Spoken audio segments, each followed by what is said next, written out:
Welcome to SL education. इस video में करेंगे class 10th chapter number 4 introduction to quadratic equation. ये quadratic equation की इंट्रोडक्शन वीडियो है। इसमें इस चैप्टर से रिलेटेड सारे फार्मूलाज और कॉन्सेप्ट हम अच्छे से समझेंगे, जो कि आपको इसकी एक्सरसाइज को सॉल्व करते वक्त मदद करेंगे। तो स्टार्ट करते हैं। क्वाड्रेटिक इक्वेशन क्या है पहले ये समझते हैं। The quadratic equation is a polynomial equation in a single variable where the highest power of the variable is 2। मतलब जो क्वाड्रेटिक इक्वेशन है वो एक पॉलिनोमियल इक्वेशन है जिसमें एक सिंगल वेरिएबल है जिसकी हाईएस्ट पावर होती है वेरिएबल की 2। जैसे यहाँ पे मैं एक क्वाड्रेटिक पॉलिनोमियल लिखती हूँ।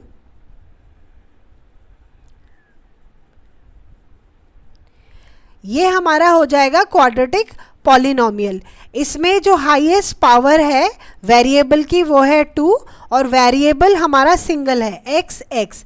ये यदि इसको मैं इक्वेशन की फॉर्म में लिख दूं तो ये हो जाएगा हमारा क्वाड्रेटिक इक्वेशन। तो आप इसमें कंफ्यूजन बिल्कुल भी नहीं रखना है। यदि हम इसको इक्वेशन की फॉर्म में रखेंगे तो ये क्वाड्रेटिक इक्वेशन है, अदरवाइज इक्वल टू 0 या इक्वल टू कोई भी नंबर नहीं है, तो ये सिर्फ क्वाड्रेटिक पॉलिनोमियल होगा। यहाँ पे जो क्वाड्रेटिक पॉलिनोमियल है उसका जो सोल्यूशन होगा वो होता है the value of x that satisfy the equation. तो आपको ये ध्यान में रखना है कि जब हम क्वाड्रेटिक इक्वेशन की रूट्स निकालते हैं, मतलब सोल्यूशन निकालते हैं, तो उनको हम रूट बोलते हैं और वो होती है एक्स की वो वैल्यूज़ जो इसकी इक्वेशन को इक्वेट कर दे। मतलब ये जो हमारी इक्वेशन है इक्वल टू 0 हो जाए जिस भी x की वैल्यू से, तो वो हमारे रूट्स हो जाएंगे। अब यहाँ पे क्योंकि पावर जो है वो जो हाईएस्ट पावर है 2 है, तो यहाँ पे हमें जो हाईएस्ट नंबर ऑफ रूट्स जो मिलेंगे वो हमें मिलेंगे 2। ओके, तो यहाँ हम देखते हैं कि क्वाड्रेटिक इक्वेशन की स्टैंडर्ड फॉर्म क्या होती है। तो क्वाड्रेटिक इक्वेशन हम कभी भी लिखेंगे तो उसकी स्टैंडर्ड फॉर्म होगी ax² plus bx plus c equal to 0। यहाँ पे एक कंडीशन हमें फॉलो करनी होती है, वो होती है कि ये जो a है वो 0 नहीं होना चाहिए, क्योंकि यदि यहाँ पे a की वैल्यू हम 0 लिख देंगे तो 0 इंटू x² 0 हो जाएगा और यहाँ पे जो इक्वेशन है वो सिर्फ bx प्लस c बच जाएगा, जो कि इसकी हाईएस्ट पावर हो जाएगी 1। तो फिर ये क्वाड्रेटिक इक्वेशन नहीं बन पाएगी, इसलिए हम कभी भी a की पावर को 0 के इक्वल नहीं रखते हैं। क्वाड्रेटिक इक्वेशन को सॉल्व करने के दो मेथड हैं, एक है फैक्टराइजेशन मेथड और दूसरा है बाय यूजिंग क्वाड्रेटिक फॉर्मूला। हम इन दोनों को ही विद एग्जाम्पल हम सॉल्व करके समझेंगे कि किस तरह से हम क्वाड्रेटिक इक्वेशन के रूट्स निकाल सकते हैं इन दोनों ही मेथड से। तो सबसे पहले हम करेंगे फैक्टराइजेशन मेथड। फैक्टराइजेशन मेथड के लिए हमने यहाँ पे क्वाड्रेटिक इक्वेशन ले ली है। सबसे पहले हम इस क्वाड्रेटिक इक्वेशन को चेक करेंगे कि क्या ये स्टैंडर्ड फॉर्म में है या नहीं। तो स्टैंडर्ड फॉर्म होता है ax² plus bx plus c equal to 0। तो यहाँ पे देखिए ये ax² की फॉर्म में है, bx और c, तो ये हमारी क्वाड्रेटिक जो इक्वेशन है वो स्टैंडर्ड फॉर्म में है।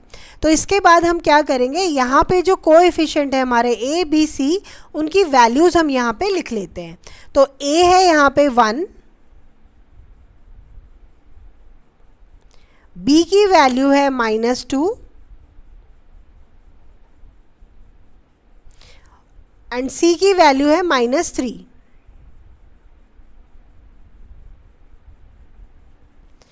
a, b और c की वैल्यूज़ हमने लिख ली है। अब हम इसको सॉल्व करेंगे। तो सबसे पहले हम करेंगे x² को मल्टीप्लाई करेंगे ये जो कांस्टेंट टर्म है उससे, तो ये हो जाएगा 3x²। तो हम यहाँ पे लिख लेते हैं 3x²। जो 3 है उसका हमें करना होता है, जो भी मतलब यहाँ पे कांस्टेंट टर्म है उसका हम प्राइम फैक्टराइजेशन करते हैं, बट 3 अपने आप में एक प्राइम नंबर है, तो इसके जो प्राइम फैक्टराइजेशन होंगे वो हमें सिर्फ 3 इंटू 1 मिलेगा। तो हमारे को अब क्या करना है, यदि हमारे पास नंबर आ गए हैं तो ये जो मिडिल टर्म है हम उसको स्प्लिट करेंगे, जिस तरह से हमने पहले भी पॉलिनोमियल्स में किया है। तो हम -2x को कुछ इस तरह से स्प्लिट करेंगे कि जो नंबर्स हों यदि हम उन्हें मल्टीप्लाई करें तो हमें कांस्टेंट टर्म मिल जाए, मतलब हमारी जो कांस्टेंट टर्म है 3 वो हमें मिल जाए, और यदि हम इनको प्लस करें तो हमें मिल जाएगा जो मिडिल टर्म है, मतलब जो मिडिल टर्म हमारा यहाँ पे क्या है -2, तो हमें -2 मिल जाए। तो आप देखिए यदि 3 + 1 करते हैं तो 4 आता है, तो यदि मैं कर दूँ -3 + 1 तो माइनस प्लस माइनस तो हमें आंसर मिलता है -2। तो इसको हम स्प्लिट कर सकते हैं -3 और 1 में, तो इसको लिख लेते हैं हम यहाँ पे स्प्लिट करके, x² -3x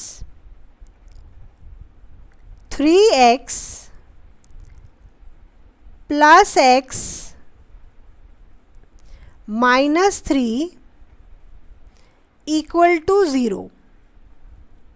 हमने -2 को स्प्लिट कर दिया -3x + x में।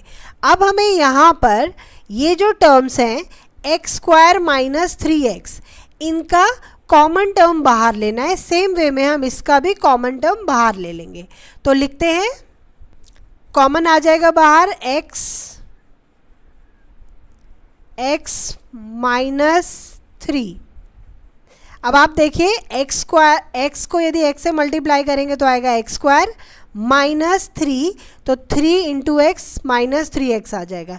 यहाँ पे जो हमारा ब्रैकेट में है सेम, हमें यहाँ पे ब्रैकेट में सेम टर्म्स चाहिए होती हैं, तो हम लिख लेंगे x -3। अब देखिए यहाँ पे x -3 ऑलरेडी है, मतलब हम इसको यदि 1 से मल्टीप्लाई करें तो हमें सेम ये मिल जाएगा। ओके, तो अब हमें यहाँ पे x + 1 उसको हम अलग लिखेंगे, x -3 हम यहाँ पे लिख लेते हैं x -3, इसको हम कॉमन लिख लेते हैं = 0। अब यहाँ पे x + 1 = 0 और यहाँ पे x -3 = 0 हम सेपरेटली लिख लेंगे, क्योंकि हमें यहाँ पे 2 रूट्स मिलने वाले हैं। तो +1 को हम राइट हैंड साइड ले जाएंगे तो हमारा मिलेगा -1, x = -1। यहाँ पे -3 को राइट हैंड साइड ले जाएंगे तो हो जाएगा x = 3। तो हमारे यहाँ पे जो रूट्स हैं वो हैं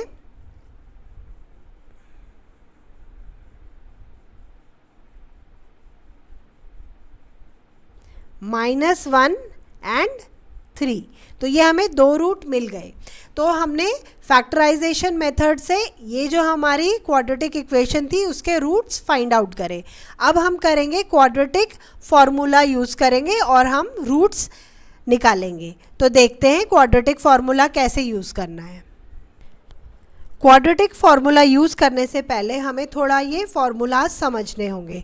तो स्टार्ट करते हैं standard form of quadratic equation जो हम पहले कर चुके हैं, और यदि हमें फार्मूला यूज़ करना है, ये फार्मूला होता है x = -b + √b² - 4ac / 2a।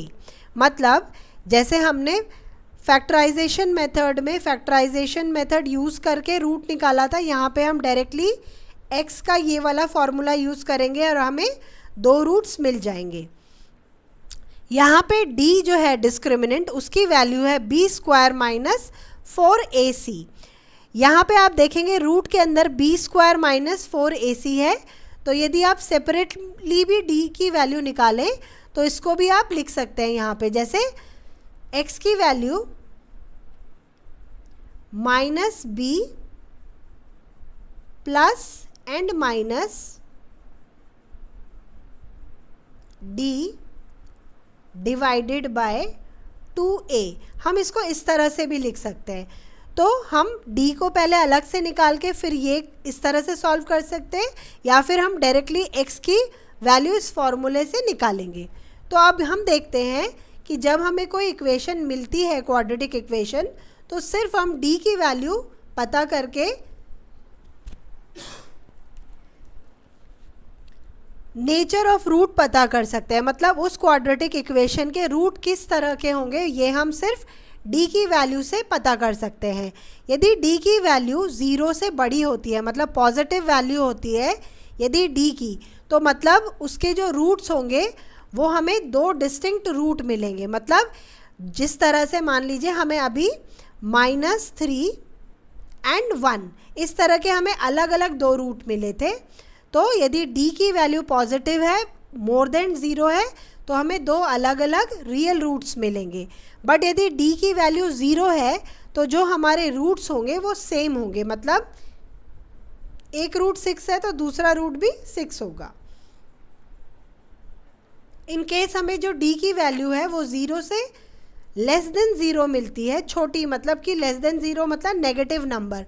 तो d यदि हमें नेगेटिव नंबर में मिलेगा तो इसका मतलब है कोई भी रियल रूट उस क्वाड्रेटिक इक्वेशन का नहीं होगा। तो हमने समझा कि किस तरह से हम सिर्फ d की वैल्यू निकाल के हम रूट्स पता कर सकते हैं कि नेचर ऑफ द रूट्स किस तरह का होगा। तो अब हम क्वाड्रेटिक इक्वेशन के रूट्स फाइंड आउट करते हैं by using quadratic formula. Quadratic formula use करके हम सेम इक्वेशन के रूट्स फाइंड आउट करेंगे। तो यहाँ पे हम सबसे पहले चेक करेंगे कि क्या ये इक्वेशन हमारी स्टैंडर्ड फॉर्म में है। तो ये हमारी स्टैंडर्ड फॉर्म में है, हम पहले भी चेक कर चुके हैं। तो इसके हम a b c जो कोएफिशिएंट हैं वो यहाँ पे लिख लेते हैं। तो a की वैल्यू है 1, b की वैल्यू है -2, c की वैल्यू है -3।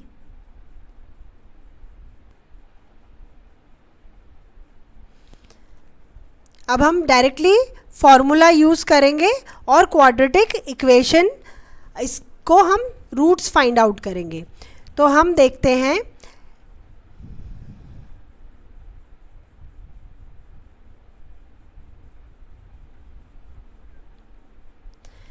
-b, यहाँ पे b हमारा है -2, तो लिख लेते हैं -2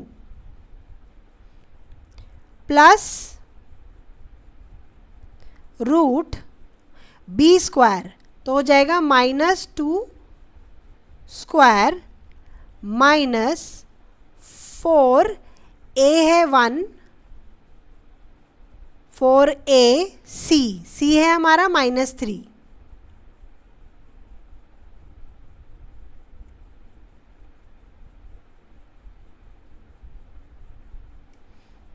divide by 2a, divide by 2a। हम इसको सॉल्व करते हैं, माइनस माइनस प्लस, तो ये हो जाएगा 2 प्लस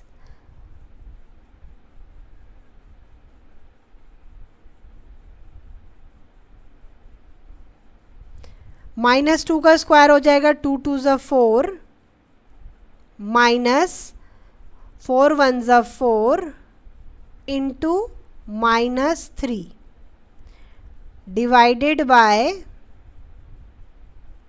2 1 ज़ा 2। इसको फर्दर लिखेंगे 2 प्लस यहाँ पे -4 into -3, minus minus cancel out हो जाएगा और 4 3 ज़ा 12, तो हो जाएगा 4 प्लस 12 डिवाइडेड बाय 2। अब यहाँ पे एक ध्यान देने वाली बात है, रूट के बाहर हम दो साइन लगाते हैं, माइनस और प्लस। आप ये ध्यान रखिएगा, ये माइनस प्लस। ओके, अब इसको सॉल्व करेंगे तो आएगा 2 minus plus 4 plus 12 is 16 divided by 2. Okay, तो अब हम इसको क्या करेंगे, प्लस और माइनस को सेपरेटली लिख लेंगे. इसको हम यहाँ पे लिखेंगे 2 प्लस रूट 16. रूट 16 का मतलब होता है, चलिए हम पहले रूट 16 लिखते हैं फिर आगे करेंगे. 2 और दूसरा है हमारा 2 माइनस रूट 16 डिवाइडेड बाय 2. तो यहाँ पे रूट 16 है 4, तो हो जाएगा 2 प्लस 4 डिवाइडेड बाय 2, और यहाँ हो जाएगा 2 माइनस 4 डिवाइडेड बाय 2.